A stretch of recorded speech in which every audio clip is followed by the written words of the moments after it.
En esta sesión, en la segunda sesión, empezaremos a realizar las relaciones hispano-turcas en el siglo XX, y empezando con la guerra de independencia de la República Turca, y cómo veían los españoles la guerra de independencia, estos movimientos de independencia, porque últimamente con nuevos datos y con los nuevos documentos que sacamos a la luz, y encontramos que había muchas más naciones de lo que pensábamos en Estambul y en Ankara. Por ejemplo, había un caso de los japoneses, un delegado japonés que estaba en Cihangir y que también venían en Ankara y viajaban entre los dos estados, entre comillas.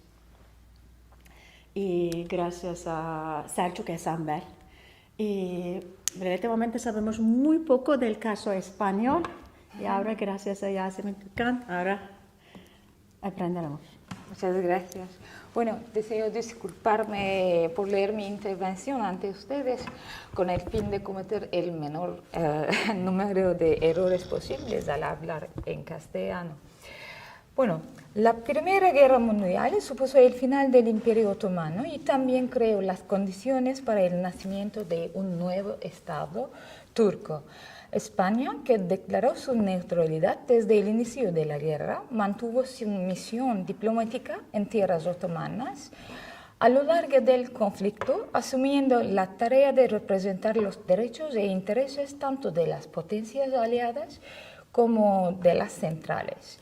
Y los despachos diplomáticos españoles entre Madrid y Estambul y otras ciudades otomanas dan un perfecto testimonio de las situaciones y de los acontecimientos que se producen en Turquía en estos años, que dentro de la historia de mi país se sitúan desde el gobierno de Unión y Progreso hasta el dominio de la administración de la Gran Asamblea Turca Nacional.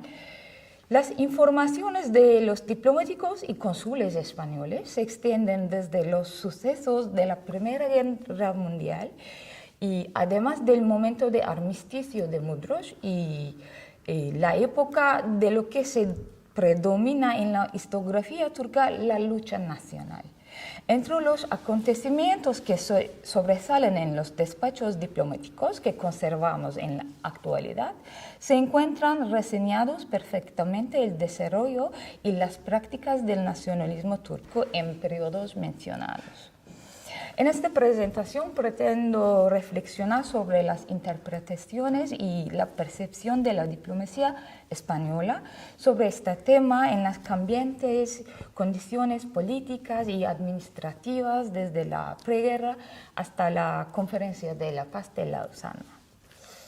Bueno, el turquismo como movimiento intelectual se remonta a la década de 1880 y gana peso a partir de las guerras de los Balcanes hasta convertirse en un factor muy importante en las políticas gubernamentales de los últimos gabinetes del Imperio Otomano. En este periodo, cuando el sultán y su poder eran simbólicos y el Partido de Unión y Progreso era el único que dominaba y controlaba la administración estatal, las primeras manifestaciones del turquismo o nacionalismo turco se mostraron abiertamente en la economía y el comercio. Como un primer ejemplo de ello, para mostrar su importancia, como se refleja abiertamente y de manera nítida en los despachos diplomáticos españoles, podemos citar el boicot a los establecimientos comerciales y mercancías griegos durante las guerras de los Balcanes. El boicot, que comenzó en 1913, se dirigió hacia los bienes y negocios pertenecientes a los griegos otomanos en marzo de 1914 y era una consecuencia directa de las tensas relaciones turco-griegas. La revelación de que el acorazado griego Averov, que mostró la superioridad helénica en el mar sobre la armada otomana a lo largo de la contienda, había sido comprado por las donaciones de un empresario griego que tenía la ciudadanía y nacionalidad otomana generó una auténtica convulsión entre la ciudadanía. Tanto es así que, en la opinión pública, el acorazado se convirtió en un símbolo de la derrota y del atraso del grupo musulmán turco en la vida comercial y económica en comparación con los súbditos griegos y armenios del imperio. El entonces ministro plenipotenciario de la legación de España en Estambul, Julián María del Arroyo y Moret, y el cónsul en Esmirna, Ángel Sánchez Vera, en sus informes de marzo-julio de 1914, reconocieron que el boicot era una represalia contra las políticas de opresión y de migración forzosa del gobierno griego sobre la población musulmana que quedaba en Macedonia tras las guerras balcánicas. Sin embargo, se dan cuenta y refieren en la correspondencia que realmente el boicot fue iniciado por las autoridades turcas. Explican que las autoridades no mostraban ni la voluntad, tampoco el deseo de tomar medidas contra su extinción. Expresan abiertamente que ellas mismas contribuían a aumentar el boicot de manera indirecta y en ocasiones de manera manifiestamente directa. Lo que pretenden abiertamente es hacer imposible la permanencia y continuación de los cristianos en general y muy particularmente de los griegos ortodoxos en el país. Bueno, cabe señalar que los diplomáticos españoles evaluaron el boicot a los intereses comerciales de los ortodoxos como una política de las autoridades otomanas en la que mostraban claramente un sentimiento anticristiano y antigriego, sin darse cuenta que en muchas de las medidas que se están tomando se encuentra el germen del nacimiento de un sentimiento nacional turco en la economía y el comercio. Bueno, también se ve en el periodo posterior que los diplomáticos españoles pasaron por alto el nacionalismo turco de unión y progreso. El 9 de septiembre de 1914, cuando el Imperio Otomano aún era neutral en la guerra, el gobierno unionista abolió las capitulaciones y los privilegios previamente otorgados a partir del 1 de octubre. Es evidente que esa decisión atañía directamente a España, que había estado manteniendo la cláusula la nación más favorecida desde el Tratado de Paz, Amistad y Comercio de 1782 y que se había fortalecido su lugar en el régimen capitular con los otros tratados que siguieron en los años posteriores. El ministro Arroyo interpretó que la anulación de las capitulaciones estaba motivada para que el gobierno turco adquiriera nuevos recursos financieros. Según él, la marcha popular que mostraba el júbilo por la promulgación de este decreto por las calles de Estambul, así como el gran número de artículos encomiásticos de la prensa turca, eran actividades encargadas, promovidas y financiadas por las autoridades unionistas, y que de esta manera el gobierno fomentaba el entusiasmo popular con claros tintes de xenofobia. Se encuentran comentarios similares en los despachos tanto de la legación y del consulado de Estambul sobre una serie de leyes promulgadas por el gobierno para reorganizar el régimen sin capitulaciones. Por ejemplo, se interpretó que la ley de ingresos que estableció que los comerciantes extranjeros también pagarán el impuesto sobre la renta anual como una disposición claramente injusta, y el establecimiento del Banco Otomano de Reputación Nacional, fundada íntegramente con capital nacional para apoyar las empresas y bancos locales como un derroche y un suponer equivocado de salvación económica y financiera por parte de las unionistas. Cabe destacar también los esfuerzos del gobierno unionista por hacer del turco la lengua en la que se debe realizar la educación, el comercio y que se debe usar en los actos públicos, lo que muestra que es una extensión de su nacionalismo. Sin embargo, las comunicaciones diplomáticas que informan sobre el reglamento del 20 de septiembre de 1914 no mencionaron en ningún momento la cláusula en la que se fija la imposición de la enseñanza obligatoria en turco, que en el caso de asignaturas de historia y geografía de Turquía también se debía impartir en turco en las escuelas extranjeras.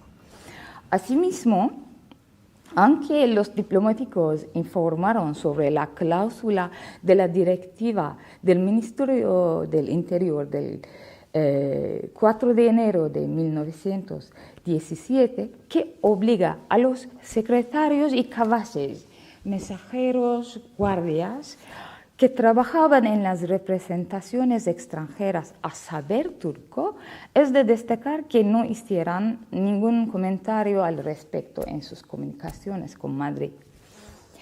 En cuanto a la ley que obligó a todas las empresas extranjeras asentadas en Turquía al uso del turco en lugar del francés en su correspondencia, y que en caso de incumplimiento establecía la prohibición del comercio o la expropiación de las mismas, el ministro Arroyo afirmó que el xenófobo partido perseguía el fin de eliminar todo elemento extranjero para poder hacer con las propiedades y industrias lo que le venga en gana, sin tener a nadie, ni siquiera una deuda de gratitud.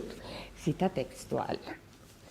Considerando todo esto, se entiende que los diplomáticos españoles no supieron identificar el ideal nacional y la importancia de la nacionalización que subyacía en las leyes de los unionistas, o que ignoraron ese ideal al calificarlo como la pasión por otomanizar todo lo que vive en Turquía. Cabe señalar que la misión diplomática española en Turquía asoció al nacionalismo turco con los dirigentes de la lucha turca nacional. Eso se puede atribuir a la incapacidad de los gobiernos otomanos para mostrar una fuerza de voluntad nacional después de la derrota de la Primera Guerra Mundial y la fuga de los líderes del Partido de Unión y Progreso tras el armisticio de Mudros. En palabras del entonces ministro plenipotenciario de la legación, Juan Salvat Ibest, los gobiernos otomanos establecidos en este periodo eran dóciles y dejaron el Estado en manos de la Entente. Y su expectativa de un desarrollo o acontecimiento que animase este espíritu de los turcos se realizó con la invasión de Esmirna por las fuerzas de Grecia en el 15 de mayo de 1915 y provocó que el pueblo turco iniciara resistencias locales y, en consecuencia, el movimiento de la lucha nacional. Los diplomáticos españoles informaron rápidamente a Madrid de esa organización, que se transformó con celeridad en el gobierno de la Gran Asamblea Nacional Turca en Ankara, bajo el liderazgo de Mustafa Kemal Pasha, y de su lucha política, psicológica y militar contra la Entente, el Sultanato y la Sublime Puerta. En lugar de tratar acontecimientos de este periodo uno por uno, intentaré representar una perspectiva general de la percepción de la diplomacia española acerca de los kemalistas y el nacionalismo que representan. En el primer lugar, el ministro Salvat nunca consideró a los kemalistas como unos aventureros románticos y tampoco pensó de ellos que eran unos simples rebeldes. Los que consideró como un grupo al que había que respetar, ya que, a diferencia de la Sublime Puerta, nunca confiaron en la misericordia de la Entente con respecto a la integridad territorial de Turquía. Salvard expresó abiertamente su convicción de que no depondrían las armas hasta alcanzar sus objetivos, ni siquiera aunque se devolviera Esmirna y se evacuara Estambul las potencias extranjeras. Por lo tanto, podemos decir que el diplomático determinó con precisión el objetivo de la plena independencia y soberanía nacional de este movimiento ya en mayo de 1920. Puede decirse que el conflicto armado con fuerzas de ocupación también surgió como un elemento más de este nacionalismo. Según el ministro Salvard, los kemalistas tenían las ideas y las aspiraciones propias de los movimientos nacionales que nacen en este momento, por lo que representan una fuerza respetable y que puede lograr sus objetivos. Les reconoce que eran capaces de crear un ejército casi de nada. Además, este nuevo ejército, que conservó su propia integridad gracias a la virtud y la disciplina del pueblo turco a luchar y gracias a las sucesivas victorias logradas, fue a su vez un elemento que facilitó la propia unión de la nación turca. Salvard también eligió la victoria de Anatolia, afirmando que se convirtió en el mejor ejemplo para las demás naciones musulmanas que deseaban acabar con las situaciones coloniales.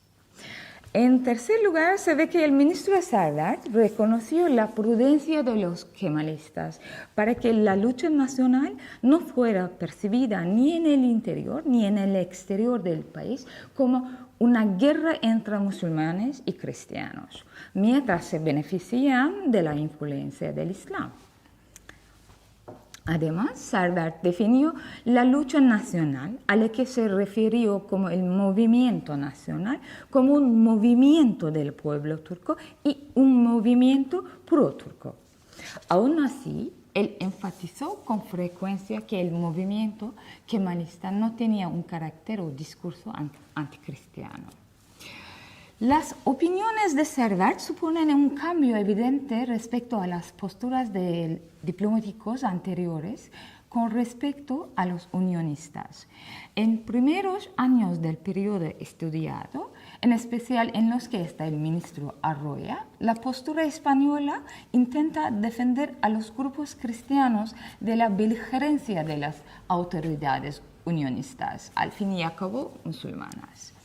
Por el contrario, en los años en los que está Salvard, no he encontrado en la abundante correspondencia que remite a Madrid ninguna acusación de los diplomáticos hispanos al movimiento kemalista y su administración política por discriminar a la población por su origen étnico ni por sus prácticas religiosas, reconociéndole siempre que su nacionalismo era completamente evidente. Incluso en medio de la lucha nacional, así como después de la victoria militar kemalista, el ministro Salvard, en una extensa misiva en la que realiza una evaluación retrospectiva del movimiento y los sucesos que protagoniza, afirmó que por muchos que sean en efecto los agravios que hayan hecho a los turcos los pobladores no musulmanes de Turquía, consideraba posible que los turcos nacionalistas se avinieran al fin, aunque con más o menos dificultad y sinceridad, a un perdón y olvido de lo pasado. Estos y otros informes revelan que la nación turca y el nacionalismo turco ganaron prestigio a los ojos de la diplomacia española durante los años de la lucha nacional, hasta que llegó a la agenda la Conferencia de Paz de Lausana. El mundo diplomático español en Turquía mantiene un evidente respeto hacia lo que representa el kemalismo. Sin embargo, el ministro Salvard cambia completamente de opinión y de posición con respecto a la comprensión demostrada hacia la lucha nacional y sus líderes cuando la Gran Asamblea Nacional abolió el sultanato antes de la conferencia. Sarvert argumentó que, al contrario que la Asamblea reclamaba, no había tal soberanía popular, sino la que los kemalistas se han arrogado, y que el pueblo turco no se unió al movimiento nacional voluntariamente, sino exclusivamente por la necesidad de hacer frente a las invasiones, leyes y sanciones que se le imponían. Una de las explicaciones que se puede dar a este cambio de postura de la legación española, quizá la más plausible, es que la abolición del sultanato, medida que es tildada como un grave error por Sarvert, está analizando según claves de política estrictamente española, por no poner en cuestión el régimen monárquico constitucional del Estado español. En resumen, cuando analizamos todo este proceso de manera general y somera, se puede afirmar que la diplomacia española, asentada en Estambul, Esmirna y también en Mersin, tuvo percepción negativa del nacionalismo de los unionistas. Siempre se realizaron críticas al favorecer a una sola nación definida por una religión y un origen lingüístico y étnico concreto en un imperio que se había siempre distinguido por ser multinacional y plurinacional. La crítica a los unionistas no es ajena a que su política y ideas resultan muy negativas para los intereses comerciales de España en esta parte del Mediterráneo, además de que la diplomacia española desde la época moderna siempre había intentado defender a los grupos cristianos asentados en el Imperio Otomano y en especial en los santos lugares. De otro lado, en un periodo en que los imperios se derrumbaron tras la Primera Guerra Mundial, se ve que la lucha nacional turca y el nacionalismo que representa fueron recibidos en un modo más positivo, incluso con respeto y ciertos elogios por parte de la diplomacia española. Se reconoce una serie de virtudes a Mustafa Kemal por intentar expulsar a los invasores de su territorio, además de intentar unificar el país. Bueno, muchas gracias por su atención. Muchas gracias. Desconocíamos esta perspectiva española de la lucha nacional, de la lucha independiente. Y también el nacionalismo. Muchas gracias. Con la nueva documentación, por supuesto. Gracias. Y ahora llegaremos a la última faceta, última etapa de las relaciones con Carmen Rodríguez López. Y saltamos un siglo y llegamos al año 2014 y vemos los últimos 15 años de las relaciones con los discursos geopolíticos analizados a 3 niveles diferentes. Y te damos la palabra, Carmen. Muchas gracias. Muchas gracias. ¿Utilizo el micrófono? Ay, perdón. Gracias.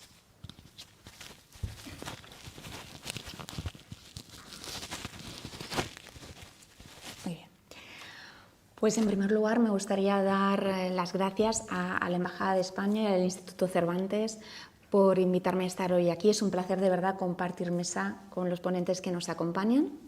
Y mi conferencia pues, va a tener un enfoque muy actual, porque se va a centrar en los enfoques geopolíticos, en las visiones geopolíticas que tiene la élite española hacia Turquía y la élite turca hacia España en el marco temporal 2014-2022. Voy a partir, por lo tanto, de un marco que es el de la geopolítica crítica. La geopolítica crítica se va a desarrollar en el ámbito de las ciencias sociales en los años 90 y se va a preocupar por analizar el discurso geopolítico, por deconstruir el discurso geopolítico. ¿Cómo se construye? ¿Por qué hay ciertas representaciones de determinados enclaves geográficos y determinados estados? ¿Por quién se construyen esos discursos? ¿Cómo se hacen esas representaciones? Por lo tanto, vamos a hacer un trabajo, como digo, de deconstrucción narrativa de estas visiones geopolíticas. Como comentaba nuestra moderadora, Özlem, el discurso o la narración se estudia desde la geopolítica crítica en 3 niveles. Hay una geopolítica práctica, que es la que se lleva a cabo en el ámbito de la política exterior. Hay una geopolítica popular, que se lleva a cabo pues, en la literatura, en el cine. Y hay una geopolítica formal, que se produce en el ámbito académico. Pues bien, yo voy a centrar mi charla en el ámbito de la geopolítica práctica. Es decir, cuál es la visión que se va a tener desde, como decía, la élite dirigente española hacia Turquía y desde la élite dirigente turca hacia España, concretamente en lo que acuñamos como códigos geopolíticos. Bien, ¿en qué consisten los códigos geopolíticos? Son las percepciones o narrativas que se crean hacia determinados estados, situando a aquellos estados que son amigos, aquellos estados que son enemigos, que explican qué hay que hacer para mantener a los estados amigos cerca, qué habría que hacer para neutralizar a los estados enemigos o rivales y cómo se justifica toda esta narrativa. Y para esta charla, concretamente, yo voy a analizar los códigos geopolíticos que encontramos en la página web de la presidencia turca y en la página web de la Moncloa, en las intervenciones presidenciales que encontramos archivadas en ambas páginas web desde 2014, porque es el año en el que sube Recep Tayyip Erdoğan accede a la presidencia. Bien, si comenzamos por el análisis sobre España, que tiene la presidencia turca en su página web, observamos unas 178 entradas que mencionan a España en turco y unas 59 en inglés. Y estas entradas recogen declaraciones, noticias, eventos. A veces se menciona a España de una manera muy tangencial y otras veces son realmente el centro de las declaraciones. Bien, ¿cómo se percibe a España desde la presidencia turca? ¿Cómo se le describe? Bueno, pues sin duda la cumbre de la OTAN que tuvo lugar en junio de este año 2022 en Madrid es un grandísimo evento para analizar el discurso de la presidencia turca hacia España. De hecho, el presidente turco, Recep Tayyip Erdoğan, se refirió a España en dicha cumbre como un sincero amigo. Estas fueron también las palabras que el presidente turco empleó en la visita oficial que realizó Pedro Sánchez a Turquía en 2021 para referirse al presidente como amigo, así como también empleó esa palabra en general para nuestros amigos españoles. La visita de Pedro Sánchez a Turquía en 2021 fue en el marco de la 7ª cumbre hispano-turca y en ella el presidente turco definió las relaciones bilaterales con España como un partenariado global. Ankara, a su vez, califica a España y a Turquía como guardianes de las fronteras de la OTAN y de Europa, sobre todo en relación a 2 cuestiones fundamentales, la cuestión migratoria y la cuestión securitaria. Los 2 países, para la presidencia turca, o sea, España y Turquía, formarían parte, a su vez, de la familia mediterránea. El Mediterráneo sería una casa compartida en la que en las declaraciones que hemos rescatado de Erdogan no están todos los países mediterráneos, pero sí algunos de ellos. Entre los que menciona en los discursos extraídos están, aparte de España y Turquía, países como Argelia, Túnez, Libia, Egipto, Palestina, Israel, Grecia o Italia. Si estas son las palabras que utiliza Erdogan o bien el portavoz de la presidencia turca, Ibrahim Kalın, hacia España, ¿cuáles son los temas que una y otra vez emergen en el discurso de la presidencia turca hacia España en las relaciones bilaterales? Desde luego, en el ámbito de la seguridad es fundamental resaltar el despliegue de los efectivos españoles en Adana desde 2015 para proteger el destacamento de misiles Patriot que van a fortalecer o a proteger la frontera turca frente a Siria. A esto se suma también la mención por parte del presidente turco de la construcción conjunta de un portaaviones, el Anadolu, que ya ha entrado al servicio de la Marina turca. Desde Turquía también se aprecia el apoyo de España hacia Turquía para fortalecer las relaciones en el marco de la Unión Europea Y también se agradece de manera reiterada en los discursos del presidente turco el préstamo, digámoslo así, de 2 hidroaviones a Turquía en el contexto de los fuegos que asolaron Turquía en el año pasado, en el 2021. Como signo de buena relación entre los dos países, también encontramos de manera reiterada la mención o alusión a la ayuda en material que Turquía aportó a España en el marco de la pandemia COVID. Otro tema importantísimo en las relaciones bilaterales que se menciona de manera reiterada en la presidencia turca y en la presidencia española es la parte comercial, sin duda. Es uno de los hitos de las relaciones bilaterales. Los intercambios comerciales han pasado de 600 millones de euros en 2010 a unos 13.000 millones de euros en 2019. Existen además unas 600 empresas españolas invirtiendo en el país y el stock de inversión española ha crecido en Turquía desde unos 906 millones de euros en 2007 a más de 5.000 millones de euros en 2019. De hecho, Erdogan, en la 7ª cumbre hispano-turca, planteó como objetivo el llegar a unas relaciones bilaterales comerciales que alcanzaron los 20.000 millones de euros en los próximos años. En el discurso de la presidencia turca también es muy significativo la insistencia en la importancia de la Alianza de Civilizaciones, que, como saben, es una propuesta hispano-turca que surge en el año 2005, de la mano del presidente en ese momento, José Luis Rodríguez Zapatero, y del primer ministro turco en ese momento, Recep Tayyip Erdogan. Y Erdogan va a enfatizar claramente el discurso pro Alianza de Civilizaciones como herramienta de poder blando en el ámbito internacional.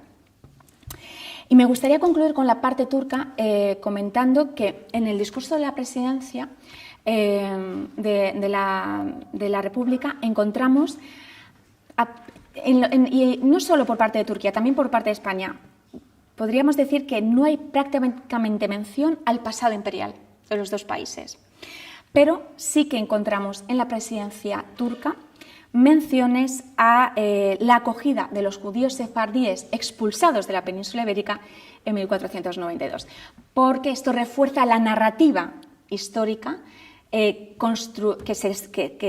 se reivindica en el presente de esta Pax Otomana, a la que hacía referencia Evrim, ¿no? esta idea de un imperio plural que se impuso en el Mediterráneo, desde luego desde una posición de dominio, pero que mantuvo un ámbito de pluralidad en los territorios conquistados. Bien, respecto a la presidencia española, mencionar en primer lugar también que nos encontramos con 2 presidentes en esta época.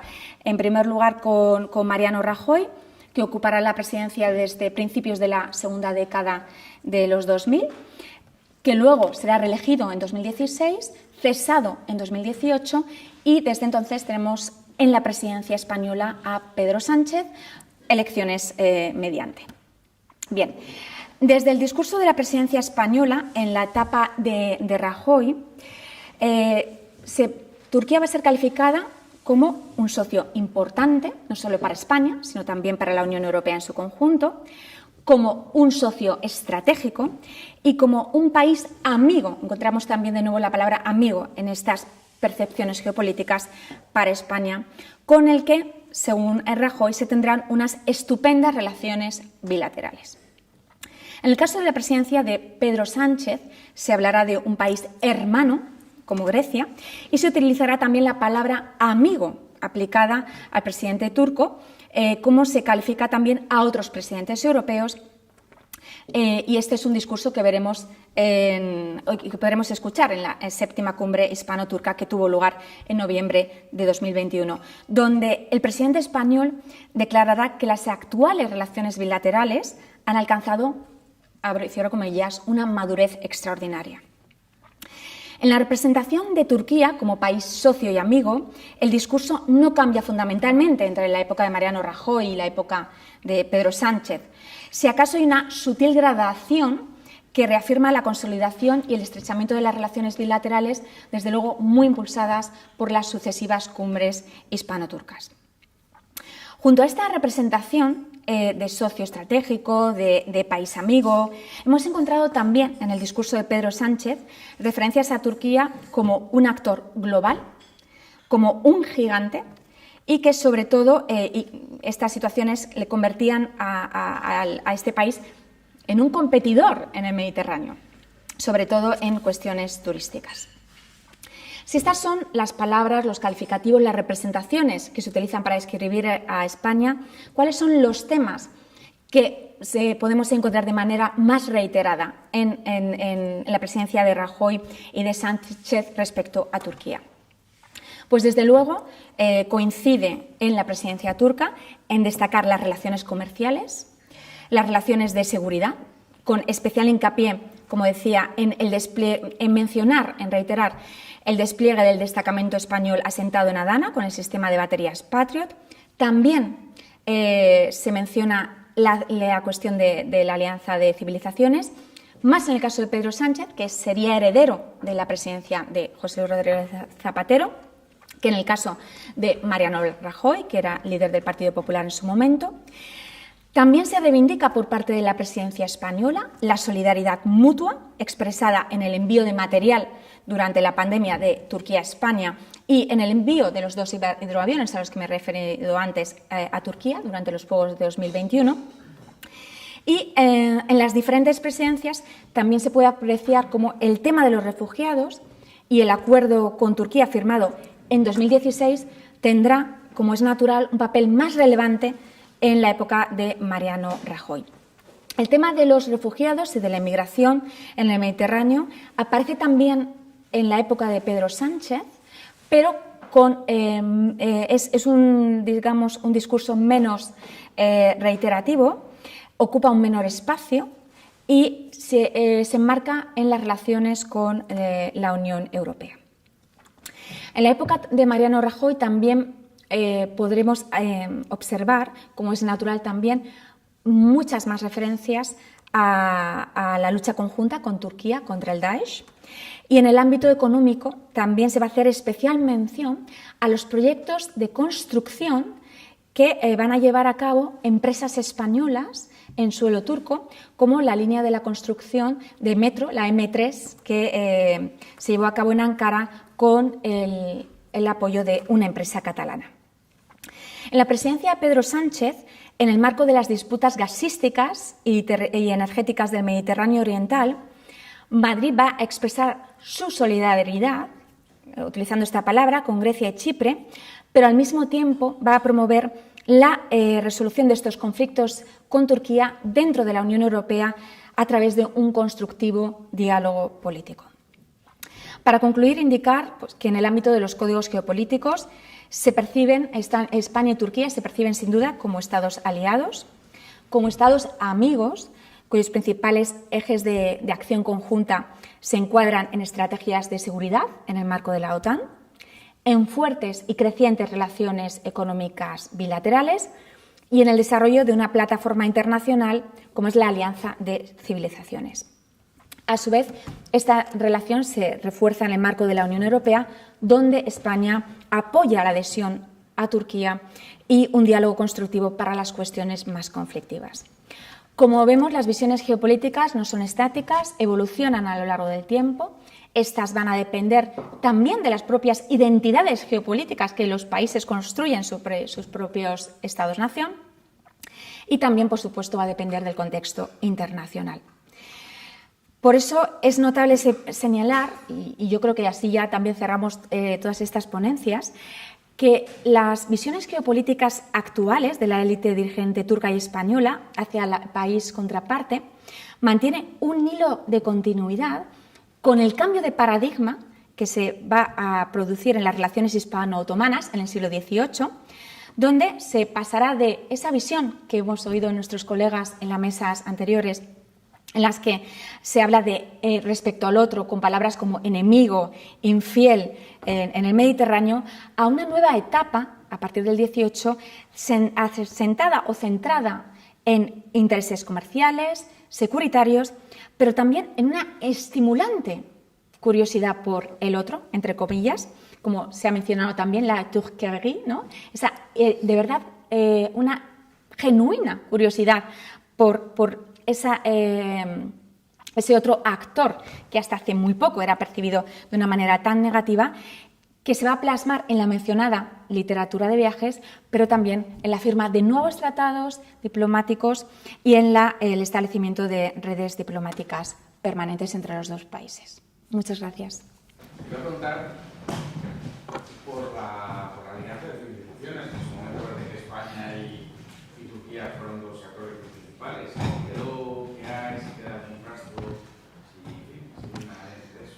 Pues la Alianza de Civilizaciones nace en el 2005 como, digamos, reacción a las visiones huntingtonianas, ¿no?, del choque de civilizaciones.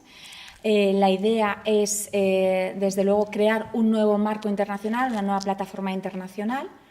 En este ámbito, Turquía va a ser muy interesante porque, desde el punto de vista geopolítico, lo que va a desarrollar es una narrativa que va a, digamos, a poner en valor la identidad musulmana de Turquía, que hasta entonces era algo que no se había reivindicado en general por parte de la élite turca en épocas anteriores.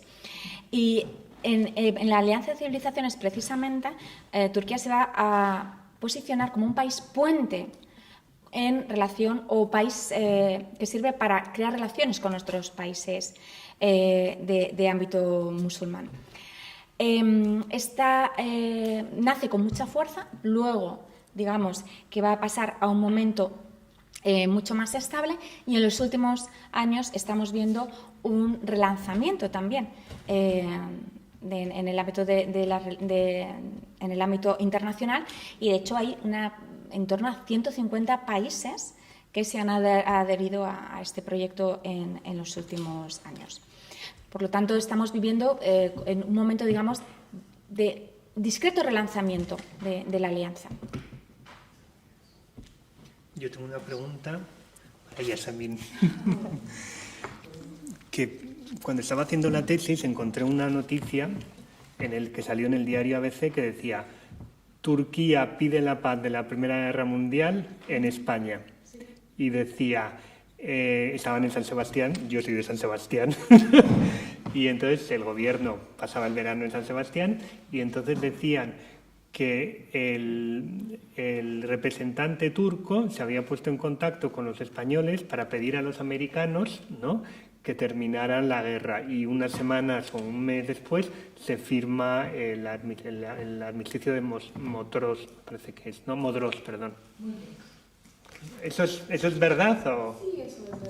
Y es curioso que en muchas publicaciones se dan cuenta de ese acontecimiento y preguntan, entonces, ¿por qué el armisticio de Modros está firmado por los ingleses? Sí, hemos pedido colaboración y medida de España por los americanos.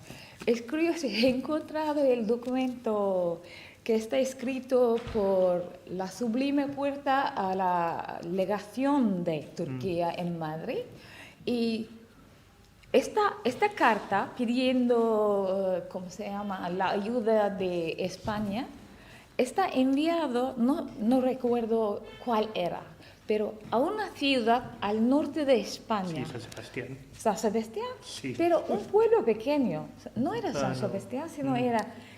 Y por la tardancia que he llevado 10 días, más de 10 días, ida y vuelta desde Estambul a Madrid, Madrid a San Sebastián y la vuelta a la Madrid, 10 días es un tiempo muy largo en una guerra donde todo el mundo está guerrando, luchando. Por eso beneficiaron los de Towson. Sí. Por eso es verdad.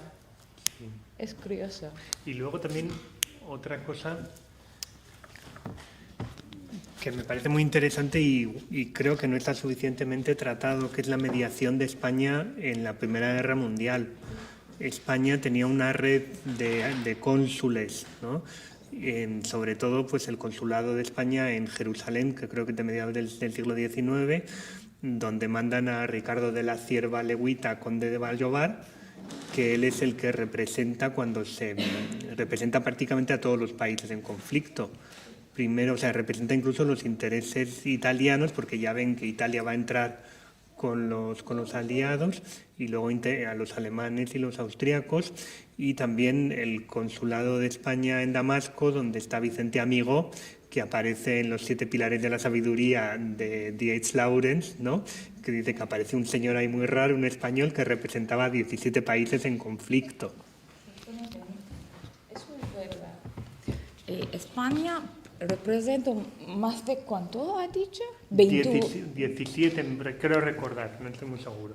Creo que puede ser más, es que hay proteges Sí. de otras naciones que están también protegidos por España, por la legación de España.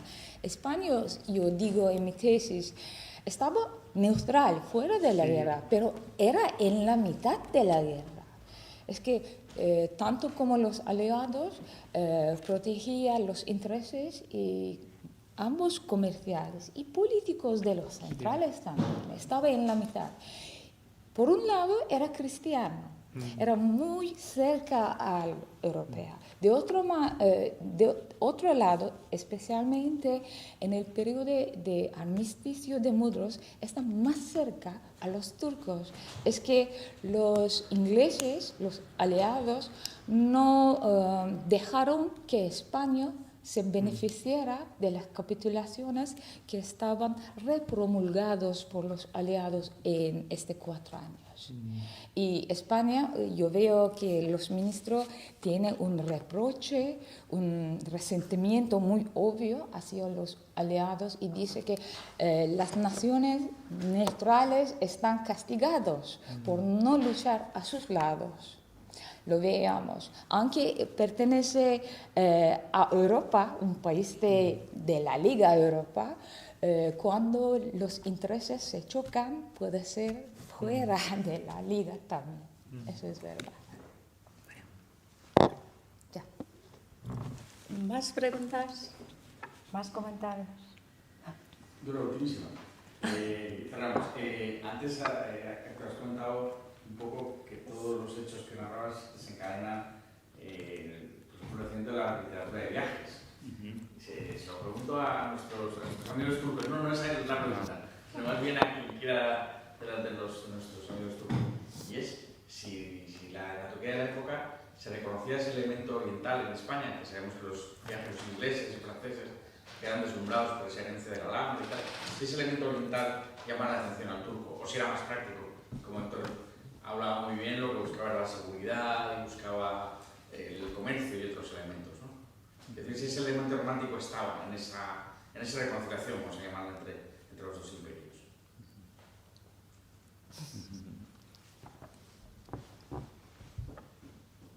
Me toca a mí. Pensaba que era. Sí. Yo me gustaría que respondieran la claro. Turquía, pero si no. Sí, bueno, yo en realidad, con respecto a la literatura de viajes, digamos que la obra que resume o que trata un poco de justificar precisamente la firma del Tratado de Paz Hispano-Otomano es el célebre Viaje a Constantinopla, ¿no?, de 1790, y que narra directamente las hazañas de Gabriel de Aristizábal. Entonces, desde luego, desde el punto de vista español, yo diría, y si no, Pablo, corrígeme, que se trata de la primera vez que se escribe una obra al uso, digamos, en otros países como Francia o como Gran Bretaña, ¿no?, donde era bastante habitual que la aristocracia de aquellos países viajasen por los territorios otomanos y después escribiese literatura de viajes. Pues en este caso, el Viaje a Constantinopla de José Moreno de 1790, más allá de esa parte romántica, ¿no?, que toda literatura de viajes de finales del 18 le quiere dar, creo que se hizo con una intención muy clara por parte de la corte de Madrid y en concreto de Floridablanca, para justificar ante la sociedad española este cambio, este punto de inflexión en la política exterior española que supuso, a partir de ahí, el acercamiento a los países musulmanes. Entonces, el viaje a Constantinopla, además del punto de vista romántico y de acercamiento a esa nueva realidad mediterránea para buena parte de la sociedad española, supuso una justificación